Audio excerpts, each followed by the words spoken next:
नमस्कार. नवीन रेसिपी घेऊन आली आहे तुमच्यासाठी. आजच्या ह्या रेसिपीमध्ये काहीतरी नवीन करायचा प्रयत्न केला मी आणि त्याचा रिझल्ट खूप छान होता. रेसिपीसाठी मी हे घेतलं आहे चिकन आणि आता ह्या चिकनला मी दही, हळद आणि मीठ लावून मॅरिनेट करत ठेवत आहे. काजू मी गरम पाण्यात भिजत ठेवलेले आहेत. 3 कांदे घेतलेले आहेत, लसण, मिरची आणि आलं घेतलेलं आहे आणि ही पालकची पेस्ट बनवून ठेवलेली आहे. कढई आपली गरम झालेली आहे. आता ह्यामध्ये घालूया आपण तेल. ह्यामध्ये मी आता मोहरीचं तेल घालत आहे.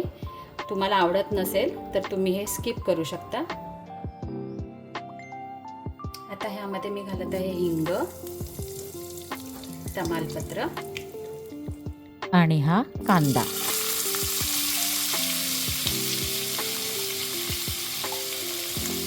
हा मी चॉपरमध्ये कापून घेतलेला आहे. आपण 3 कांदे घेतले होते.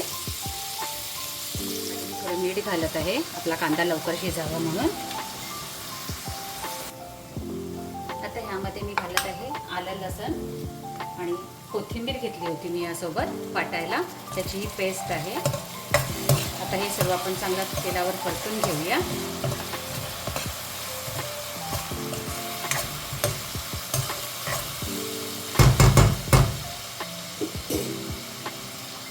कांदा, आलं, लसण आता चांगलं तेलावर परतून झालेलं आहे.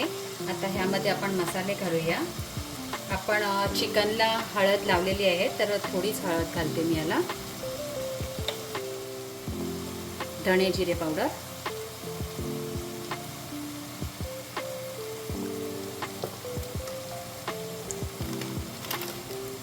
काश्मीरी लाल,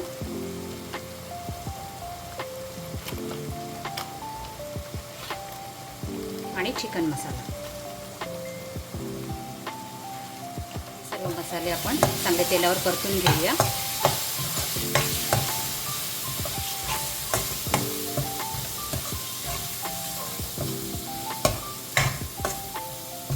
त्यामध्ये घालूया चिकन.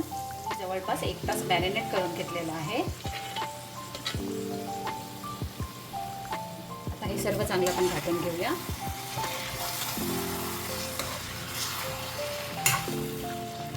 मसाले सर्व चिकनला लागायला हवेत.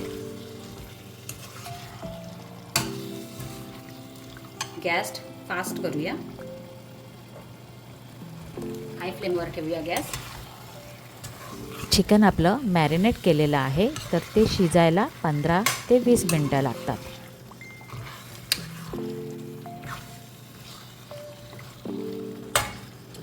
आजची ही व्हिडिओ शेवटपर्यंत नक्की बघा कारण रेसिपी खूप छान झालेली आहे.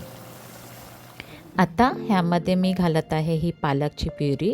ही मी बनवून घेतलेली आहे. जर तुम्हाला पालकची प्युरी कशी बनवायची ह्याची रेसिपी हवी असेल तर कमेंट बॉक्समध्ये मला नक्की सांगा. आता हे सर्व चांगलं आपण मिक्स करून सर्व व्यवस्थित घाटून घेऊया.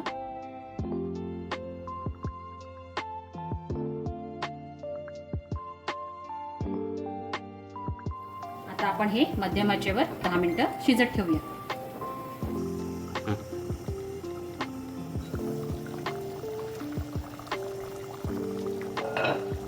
आपण चिकनला मीठ लावलेलं आहे तर आता आपण ह्यामध्ये चवीप्रमाणे मीठ घालूया. आणि जी काजूची पेस्ट तयार करून घेतलेली आहे ती सुद्धा मी आता ह्यामध्ये घालत आहे. आता हे चांगलं आपण सर्व मिक्स करून घेऊया. 5 मिनिटं आपण मध्यम आचेवर आता शिजवून घेऊ. आता ह्यामध्ये मी क्रीम घालत आहे. हे ऑप्शनल आहे. तुम्हाला आवडत असेल तर तुम्ही घालू शकता, नाहीतर तुम्ही स्किप करू शकता. ह्या पालक चिकनची ग्रेव्ही एवढी झाली होती की मला टेन्शन आलं होतं, पण ह्याचा रिझल्ट एवढा छान होता. तर तुम्ही ही रेसिपी नक्की ट्राय करा आणि कमेंट बॉक्समध्ये मला नक्की सांगा. आणि जर आजची व्हिडिओ आपल्याला आवडली असेल तर लाईक आणि चॅनलला सबस्क्राईब करायला विसरू नका. थँक्यू.